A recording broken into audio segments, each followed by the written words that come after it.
Na hora de fazer compras, o que pesa mais na sua decisão é o preço? Alguns consumidores mais atentos já perceberam que, dependendo da época, vale a pena mudar os hábitos de consumo. Agora, o mais curioso é que esse sobe e desce dos preços tem uma certa regularidade. Foi o que comprovou uma pesquisa. Vamos voltar com a Mariana. Mariana, como é que funciona essa matemática? Bom, Márcio, é assim, você calcula o logaritmo da evolução das médias de mudança nos picos de valores. Não, ótimo. Brincadeira.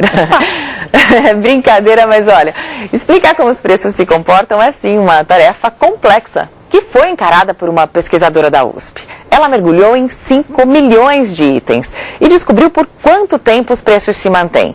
E pode até parecer mentira, mas tem produto que fica mais barato, sim. Se você estivesse no supermercado e alguém perguntasse, mudança de preço, o senhor acha que é sempre para mais ou para menos? Normalmente é para mais. Mas tem período que o pessoal exagera um pouquinho, né?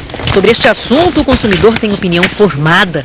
Mas esta pesquisadora, com a ajuda de gráficos e planilhas, voltou no tempo 6 anos, mergulhou em 5 milhões de preços. Chegou a alguns resultados surpreendentes. 40% dessas mudanças são para baixo e 60% das mudanças são para cima. Os preços duram em média 2 meses e meio. Nós resolvemos tirar a prova com um grupo de donas de casa bastante observadoras. Maria de Lourdes, Lilian, Joveneide. Elas são vizinhas. Costumam acompanhar os preços semana a semana. Legumes, frutas, farinha, feijão, arroz. Esse arroz aqui tava R$12. Agora tá R$9,90. Tá bom o valor. Tá. Mas esse aqui tá mais barato, Lila. Sempre de olho nos preços. Eu pego o jornalzinho, vou comparando os preços, sempre atenta. Segundo a pesquisa, alguns alimentos mudam várias vezes de preço num único mês. São aqueles que não são industrializados, dependem muito do clima e também da situação dos agricultores. Produtos como o tomate, por exemplo. Quando percebem variação, não há dúvida. Economizar. Vai em um mercado, em outro. Terminadas as compras, é hora de carregar o carro. E se o consumidor precisar encher o tanque, pode ter uma surpresa. O preço do litro do álcool caiu 5,5% em São Paulo. Nos outros estados, o valor também baixou um pouco. Mas para ser realmente competitivo, o preço do álcool deve representar 70% do preço da gasolina. Achou a conta complicada? Então veja se você mora nas regiões onde é melhor abastecer com gasolina. Acre, Amazonas, Amapá, Roraima, Pará, Piauí e Rio Grande do Norte. Em todos os outros estados, o preço do álcool é mais vantajoso. Em primeiro lugar é a distância. Infelizmente, nos estados mais distantes não há usinas. Mas o consumidor que está na rua há muito tempo já percebeu. Preço baixo demais pode ser sinônimo de armadilha. Me dei muito mal pondo álcool barato. Procurar o posto que vende o álcool barato, mas de boa qualidade, né? E não é qualquer um.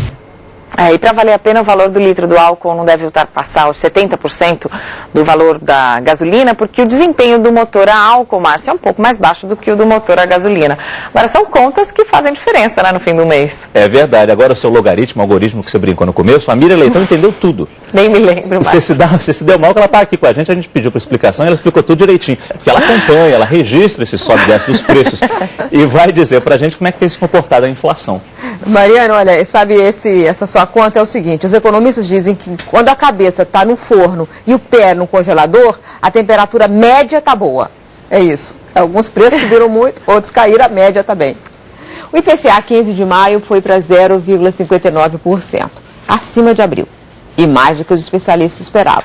Não é uma tendência, felizmente. O aumento do cigarro por causa da elevação do imposto, lembra? É um dos motivos dessa alta. A tendência de médio e longo prazo é de queda da inflação no acumulado de 12 meses. Vai ficar abaixo da meta de 4,5% no ano. E outra notícia boa, né, Mira, é que a queda nos juros cobrados pelos bancos finalmente apareceu. O Banco do Brasil levou um puxão de orelhas e parece estar baixando as tarifas. Agora começa a baixar. O puxão de orelhas, se aconteceu, foi escondidinho. A imprensa puxou a orelha do banco.